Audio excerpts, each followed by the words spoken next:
안녕하세요. 대입 전문 대치로 고수 멘토건입니다. 2016학년도에 논술 전형을 실시하는 대학에 대해 하나하나 살펴보고 있습니다. 이번에는 중앙대학교 논술 전형 한번 살펴보도록 하겠습니다. 먼저 모집인원 보면 서울 캠퍼스 855명, 안성 캠퍼스 40명, 안성 캠퍼스는 그렇게 많은 인원은 아니에요. 생명자원공학부하고 식품공학부, 시스템생명공학과에서 10명, 20명 정도씩 뽑기 때문에 합쳐서 40명밖에 되지 않습니다. 어쨌든 전체 합쳐서 895명, 거의 뭐 900명에 육박하는 선이죠. 이 정도면 굉장히 많은 겁니다. 1000명 넘는 물론 학교도 있긴 있겠지만, 논술 전형 방법을 보면 논술이 60%, 학생부 40%, 다른 대학과 뭐 큰 차이는 없죠. 여기서 학생부 40% 같은 경우는 교과가 20% 반이고요. 비교과의 20%에서 반반입니다. 비교과의 경우는 출결과 봉사인데 이 부분은 뒤에서 한번 살짝 더 보겠습니다. 논술과 학생부의 관계를 보면 전형 총점은 100점이에요. 1000점인 경우도 있지만 이 경우는 100점입니다. 논술이 60%니까 60점 기본점은 없어요. 학생부 40% 가운데 교과 20점, 근데 여긴 기본점이 8점이 있군요. 비교과의 경우 20점인데 대부분 만점이라고 얘기했습니다. 출결과 봉사가 대부분 거기에 해당되거든요. 그래서 비교과가 거의 대부분 만점이라는 점을 염두에 둔다면 20에다가 교과 8점 기본을 합쳐서 28점 정도가 기본으로 깔린다라고 생각하면 됩니다. 어쨌든 논술의 반영 비율이 굉장히 높다는 걸 짐작할 수 있죠. 그러면 구체적으로 학생부 반영 방법부터 먼저 살펴보고 넘어갈게요. 전형 계획이라든지 입시 요강에 보면 1등급부터 9등급까지 10점 기준으로 해서 10점 만점으로 기준점을 해가지고 4점까지 일단 배열을 해놨습니다. 그런데 교과가 20%이기 때문에 2배수를 해야 되겠죠. 1등급 20점, 2등급 19.92점 해서 9등급 아까 기본점 8점 준다고 했습니다. 비교과의 경우는 무단결석 3일, 그 다음에 봉사활동 20시간을 기준으로 해서 3일 이하면 만점, 봉사 20시간 이상이면 만점. 이게 거의 다 만점이죠, 이건. 그쵸? 중요한 건 등급 간 점수 차이인데요. 이 중앙대학교 등급 간 논술고사의 내신 등급 간 점수 차이는 정말 미미합니다. 1, 2등급 사이에 0.08점, 2, 3, 4, 5, 6등급까지 균등하게 등급 간 0.08점밖에 차이가 안 나요. 6등까지 모두 합쳐도 5, 8, 40, 0.4점밖에 차이가 나지 않네요. 그쵸? 7등급 내려가면서 0.4, 8등급 3.2 뭐 이런 식으로 내려가는데 그럼에도 불구하고 어쨌든 간에 5등급 이하로 내려갈 경우는 실질적으로 논술 실력도 문제가 되고 또 수능 최저도 문제가 되기 때문에 5등급 밑으로 내려가는 학생들은 논술 전형을 지원하기가 힘들어지죠. 그래서 5등급 밑으로 내려가는 경우는 여러 가지를 고려해서 내신, 수능 최저 이런 것들을 고려해서 적성 전형 쪽으로 눈을 돌려보는 것도 하나의 방법입니다. 대부분의 학생들 같은 경우는 2, 3, 4등급 사이에서 대부분 경합을 벌일 거예요. 대체로는 2, 3등급에서 경합을 벌일 건데 4등급까지만 잡는다 하더라도 38, 24에서 0.24점 사이에서 왔다 갔다 하는 거죠. 0.3도 안 돼요. 1점도 안, 1점 훨씬 못 미치는 거죠. 그쵸? 거기다가 더더군다나 내신 교과가 미미하다는 것을 알 수 있는 것이 인문계 같은 경우는 국어, 수학, 영어, 사회, 자연계는 국어, 수학, 영어, 과학 이건 다른 대학과 마찬가지인데 문제는 전체 상위 10과목만 반영을 한다는 거예요. 한번 보세요. 국어, 수학, 영어, 사회 가장 높은 등급으로 하나씩만 잡아도 4과목 아닙니까? 그러면 2과목씩 잡아본다면 8과목이에요. 거기다가 또 높은 거 2개만 더 더하면 된다는 겁니다. 국수, 영사 4과목 가운데 과목당 3개씩 잡아주는 경우도 굉장히 내신을 높이 잡아주려고 노력하는 건데 그나마 10과목만 반영한다는 거니까 중앙대학교가 논술 전형에서 내신의 비율을 낮추기 위해 얼마나 많은 노력을 하고 있다는 것을 짐작할 수 있습니다. 이제 진짜 관건은 어디 있습니까? 첫 번째 관건은 논술고사입니다. 물론 두 번째는 수능 최저가 되겠지만 중앙대학교 계열별 논술고사를 보면 인문사회 계열 학생들이 인문사회의 문제를 시험 봐야 하는 모집 단위가 요거고요. 경영경제 문제를 시험 봐야 하는 학생들이 여기 있고 이렇게 자연계열 문제 이렇게 모집 단위별로 다릅니다. 간호학과 같은 경우 인문은 인문사회 문제를 풀어야 하고 간호학과 자연계는 자연계열 문제를 풀어야 되는데 경희대 같은 경우는 간호학과 인문의 경우는 상경계 문제를 풀게 되어 있습니다. 그렇거든요. 그래서 이런 차이점이 있다는 걸 알고 준비를 해야 됩니다. 경영경제 같은 경우는 산업보안학과가 인문이 이제 경영경제고 산업보안학과 자연계 같은 경우는 자연계열 문제를 풀어야 됩니다. 이런 차이점 참고로 알아두도록 하고요. 정말 중요한 건 이제 논술고사인데 인문사회, 경영경제, 자연계열 아까 세 가지 봤었죠. 인문사회와 경영경제는 일단 세문항입니다. 자연계열은 수학 세문항에 과학 한 문항 합쳐 네문항. 따라서 중앙대학교 자연계열은 수리뿐만이 아니라 수리와 과학 논술을 함께 시행한다라고 보면 됩니다. 인문사회 같은 경우는 인문계 문제만 출제를 해요. 뭐 100점 만점이고요. 자, 경영경제 같은 경우는 인문 문제 2개에 상경계 수리 문제가 포함됩니다. 요거 잘 알아둬야 됩니다. 경희대, 건대, 무슨 중앙대 이런 대학들 상경계 수리 문제 들어간다는 거 꼭 알아둬야 되고요. 그 다음에 자연계 한번 보세요. 수리 1, 2, 3 세 문항이 나오고 소문항 물론 이제 포함되겠죠. 과학 같은 경우에 물리, 화학, 생물 세 과목 중에 하나를 택일해야 되는데 문제는 요거를 모집 단위에 따라 가지고 지정해준 학교도 있습니다. 성균관대처럼 그날 시험지 봐가지고 쉬워 보이는 거 풀어라 라고 하는 데도 있습니다. 하지만 중앙대학교 같은 경우는 원서 접수 때 한 과목을 선택하도록 하고 그날 당일날 그 선택한 문항을 응시하도록 합니다. 그것을 응시하지 않으면 0점 처리할 수 있습니다. 0점 처리합니다 실제로. 좀 더 정확하게 그 논술고사가 어떤지 한번 볼게요. 2015학년도 중앙대학교 기출문제가 아직 나와있지 않기 때문에 모의 논술 보겠습니다. 어차피 똑같은 겁니다. 기출문제하고 문제 자체는 다르지만 스타일은 비슷해요. 인문사회계열 모의 논술 문제지 보면은 제시문이 가, 나, 다, 라, 마 굉장히 많네요. 가나다라, 마바사, 아 전체 8개 제시문이 있군요. 그쵸? 이거 읽으려면 상당히 시간이 많이 걸립니다. 문제 1번 같은 경우에 550자에서 570자 40점. 2번도 마찬가지죠? 40점. 그리고 이제 3번 가가지고 400에서 420자 해가지고 20점을 주도록 되어 있습니다. 그런데 그렇게 문제들이 만만치도 않고 제시문 읽는 시간도 상당히 오래 걸립니다. 언뜻 보기에도 제시문들이 그렇게 썩 호락호락하지 않다는 걸 알 수가 있어요. 근데 아까 몇 분이라 그랬죠? 120분 줍니다. 2시간이니까 아주 빡빡한 건 아니지만 그래도 신경 써서 문제를 풀어야 됩니다. 여기 평가 목표 평가 목표라든지 출제 의도 이런 거 나와 있고 다음 예시답안도 있네요. 채점 기준도 있고요. 이거 중앙대학교 홈페이지 가면 있는 거니까요. 다운받아서 한번 참고해 보도록 하기 바랍니다.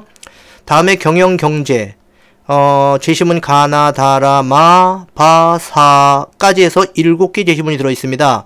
그리고 이제 1번과 2번 같은 경우는 여기 나오는 것처럼 1번과 2번 같은 경우는 이제 그 인문계열 문제인데 3번 같은 경우는 수리, 상경계 수리 문제라고 그랬죠.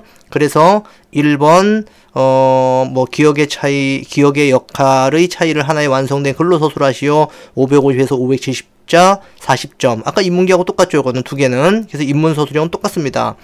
그런데 이제 보기글 같은 조그만한 글을 하나 주고 여기서 이제 자동차 회사가 얼만큼의 이익을 차지할 수 있는가 뭐 이런 것들을 이제 우리가 따지는 겁니다. 그래서 20점짜리 상경계 문제.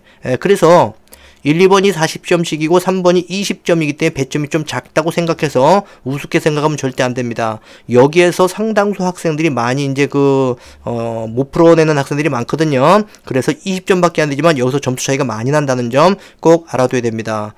다음에 자연계열에서 수리형 문제 한번 들어가 볼게요. 여기도 이제 채점 기준 같은 것들 나와 있고 수리 문제입니다. 문제 1번과 2번. 수리 문제는 항상 뭐 제시문이 짧죠. 그쵸?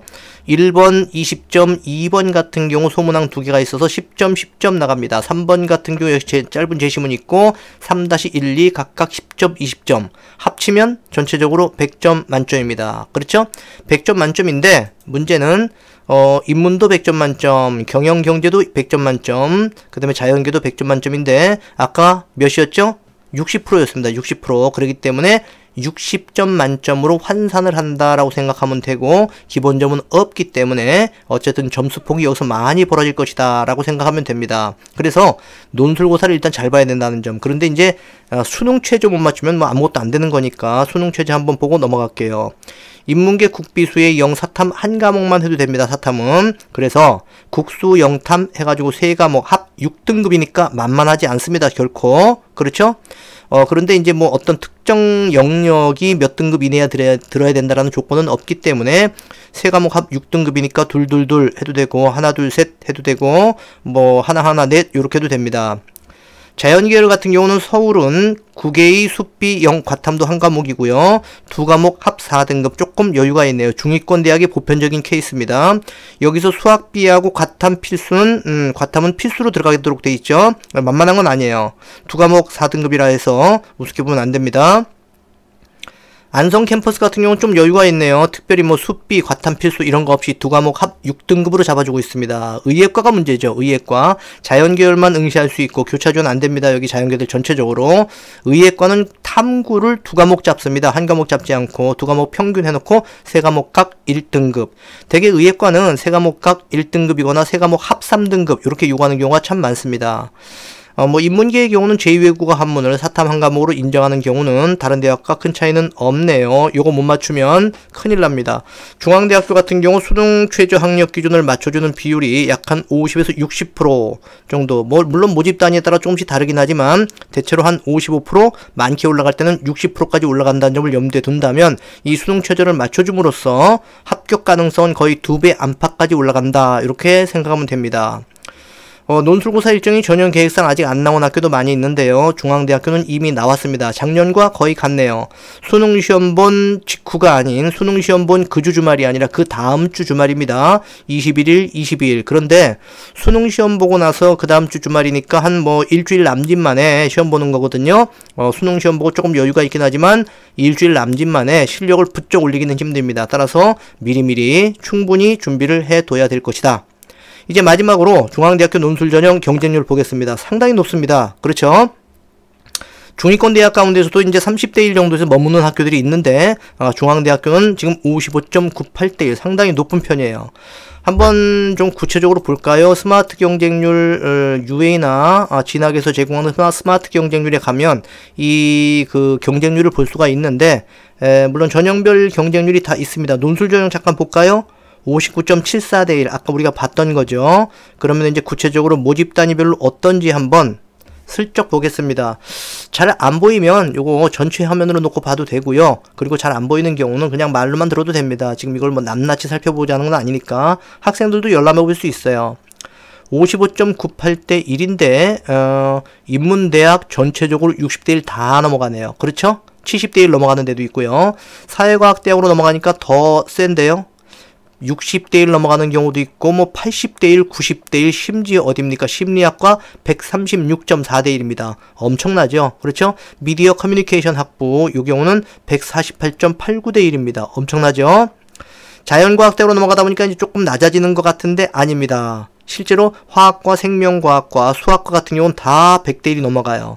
하지만 이제 생명공학대학으로 넘어가면서 조금 약해지는 것 같고요. 공과대학도 좀 약한데 하지만 어딥니까 여기 화학신소재공학부 같은 경우는 155.75대 1 또 엄청 높아지네요. 이런 식으로 해서 아무리 낮아도 뭐 한 40대 1 이상을 대부분 다 넘어가게 됩니다. 그렇죠? 뭐 경제학부 같은 경우는 39.53대 1로 조금 약한 편이네요. 그러다가 이제 의학부는 어디나 높죠. 171.55대 1. 그렇죠? 근데 의외로 간호학과가 낮아요. 인문계는 37.35대 1, 자연계 17.92대 1. 예전에도 한번 얘기한 바 있지만 간호학과 같은 경우는 상위권 대학으로 갈수록 좀 이렇게 좀 비인기 학과가 되고 하위권 대학으로 갈수록 매우 인기 있는 학과가 되는 그런 좀 특이한 학과이기도 합니다. 자, 이렇게 해서 경쟁률 55.98대 1이라는 엄청난 경쟁률이라는 거 살펴봤고요. 수능 이후에 시험 보긴 하지만 어쨌든 준비 착실해야 됩니다. 엄청난 경쟁률입니다. 그리고 이제 수능 최저 학력 기준 요거 맞춰주면 합격 가능성은 2배 가까이까지 높아진다는 점. 이 수능 최저 학력 기준 생각한다면 우리가 아까 봤던 논술 경쟁률은 한 절반 정도라고 생각하면 됩니다. 뭐 한 25대 1에서 30대 1 사이쯤 이게 실질 경쟁률. 그런데 실제는 그보다 더 낮아요. 왜냐하면 별로 준비도 안 하고 그냥 오는 학생들이 안 그럴 것 같은데 종종 있습니다. 그렇게 본다면 대체로 뭐 한 25대 1에서 한 20대 1 가까이까지도 내려갈 수 있습니다. 너무 그렇게 겁만 먹으면 안 돼요. 다음 넘어가서 논술고사에 의해서 당락은 거의 결정될 것인데 왜 그러냐면 학생부 반영 방법 이 정도면 서강대학교라든지 뭐 몇몇 개 대학, 연세대학교를 비롯한 몇몇 개 대학을 포함해서 이 중앙대학교 내신 반영 비율, 논술 전형에서 내신 반영 비율로 낮기로 아주 그냥 뭐 유명한 대학입니다. 그렇게 아시면 되고요. 서울 캠퍼스와 안성 캠퍼스 합쳐 895명, 900명 가까운 대규모의 인원을 선발하는 중앙대학교 논술전형 여기까지 살펴봤습니다. 열심히 공부하고 노력해가지고 올해 연말에 중앙대학교 논술전형에 꼭 성공하고 합격하는 수험생들이 되기를 바랍니다. 지금까지 대입전문 대치로고스 멘토학원의 논술전형 시리즈 중앙대 편이었습니다.